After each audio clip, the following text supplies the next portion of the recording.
सरिता अपने माता पिता की बहुत लाडली थी। 3 बड़े भाइयों की बहन थी। कोई भी चीज़ मांगने पर उसी वक्त सामने हाजिर हो जाती। पूरे घर में रौब था उसका।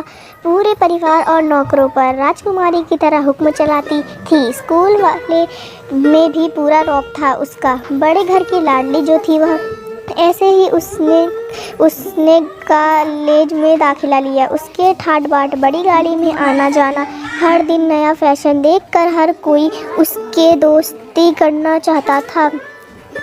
थोड़े ही दिनों में उसने बहुत से दोस्त बनाए गए।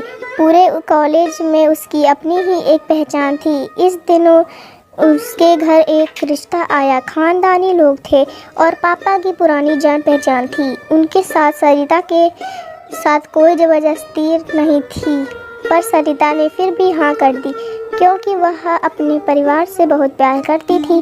वह जानती थी कि वह लोग उसका अच्छा ही सोचेंगे। लड़के का नाम सुनील था। सुनील काफ़ी पढ़ा लिखा और समझदार लड़का था। ससुराल वाले भी बहुत अच्छे थे। ससुराल में सरिता की जगह वैसी ही थी जैसी कि मायके में। कोई भी कार्य सरिता की सलाह के बिना नहीं होता था। सबकी लाडली बहू बन गई थी वह। फिर उसके घर एक बेटे का जन्म हुआ। राहुल सरिता को जान से प्यारा था। पोता पाकर ससुराल वाले तो फूले नहीं समाते थे। सरिता कभी कभी सोचती कि उसकी किस्मत कितनी अच्छी है। उसका हर अपना उसे कितना प्यार करता है। चाहे जीवन में कैसा भी समय आए, मेरे अपने हमेशा मेरे साथ हैं। मैं कभी अकेली नहीं हो सकती। कितनी खुशकिस्मत हूँ मैं। पर शायद सरिता की खुशियों को उसकी अपनी ही नज़र लग गई थी। एक दिन वह मायके जाने की जिद कर बैठी। सुनील को बहुत काम था, लेकिन वह फिर भी उसे ले गया। रास्ते में उनकी गाड़ी अन्य गाड़ी से टकरा गई। सरिता, सुनील और राहुल बहुत बुरी तरह से जख्मी हो गए। काफ़ी दिनों के इलाज के बाद सुनील और राहुल तो ठीक हो गए, लेकिन सरिता पूरी तरह ठीक ना हो सकी। सर पर चोट लगने के कारण वह अपनी आँखों की रोशनी खो बैठी। अब सरिता की किस्मत जैसे उल्टे पांव चलने लगी। मायके वाले कुछ दिनों तक उसे मिलने आते रहे, फिर कभी कभार फ़ोन ही करके पूछ लेते कि अब कैसी हो। धीरे धीरे ये सिलसिला भी कम हो गया। ससुराल वालों की सहानुभूति की भी कम होने लगी। घर में किसी को पास बैठने के लिए कहती तो जवाब मिलता, बहुत काम है, अब तुम भी हाथ नहीं बटा सकती। सुनील भी चिड़चिड़ा हो गया था। बस राहुल ही था जो जिसके साथ हंसते खेलते उसका वक्त गुजरता।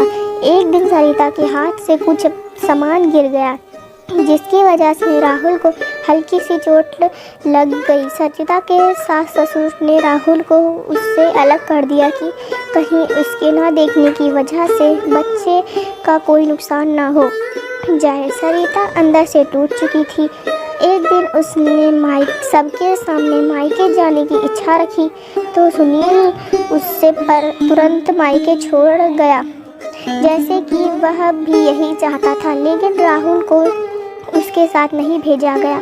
सरिता कभी राहुल से दूर नहीं रही थी, पर अपनी कमी के कारण उसने ज़्यादा बहस नहीं की। सरिता को लगा कि वह 3-4 दिन वहाँ रहेगी तो थोड़ा हवा पानी बदल जाएगा, क्योंकि वह कितने दिनों से कहीं भी बाहर नहीं गई थी।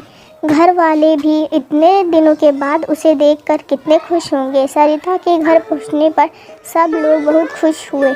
खाने में सब कुछ सरिता की पसंद का ही बना था।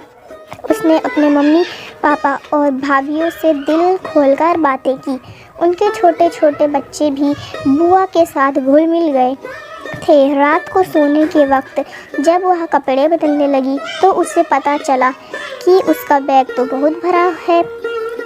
वह सब समझ गई। वह बहुत उदास हो गई। कुछ दिनों तक तो सब ठीक रहा, फिर जैसे सब बदलने लगा, सबका व्यवहार बदल रहा था। वह लोग जैसे थक चुके थे। उससे सब लोग घुमा फिरा कर पूछने लगे कि सुनील कब आ रहा है, उसे ले जाने। वह बहाना बना देती, जबकि वह जानती थी कि उस घर में अब उसके लिए कोई जगह नहीं। सरिता से चलते वक्त कुछ ना कुछ नुकसान हो जाता, थोड़ी बहुत ठोका ठाकी उसे सुनाई देती, वह टाल देती। एक दिन उसके हाथ से लगकर एक कीमती फूलदान टूट गया। छोटी भाभी ने बहुत हंगामा मचाया। सरिता के माता पिता रोज रोज के झमेलों से तंग आ गए थे। उन्होंने सुनील को खुद से फ़ोन कर दिया। सुनील सरिता को अपने घर ले गया। सरिता को अपने परिवार वालों से ये उम्मीद न थी। जिस सरिता के कहे बिना घर में एक पत्ता भी नहीं हिलता था, उस घर के लिए वह अब बोझ बन चुकी थी। सुनील के साथ ससुराल आते वक्त वह बहुत खुश थी, क्योंकि वह अपने घर जा रही थी, अपने जिगर के टुकड़े राहुल के पास। परंतु यह खुशी भी कुछ पल की ही थी। सारा बंदोबस्त पहले से ही किया हुआ था। सरिता को सीधे ऊपर वाले कमरे में पहुंचा दिया गया। राहुल से दूर रहने की सख्त चेतावनी दी गई। एक कामवाली लता को उसकी जिम्मेदारी सौंपी गई, जो उसके खाने पहनने जैसी ज़रूरतों का ध्यान रखती। सरिता ज़्यादातर चुप ही रहती। कभी कभी कामवाली लता से थोड़ा बतिया लेती। उसके जरिए राहुल का पता चल जाता। सबके लाडली बेटी और बहू सबके लिए लाडली से बोझ बन चुकी थी।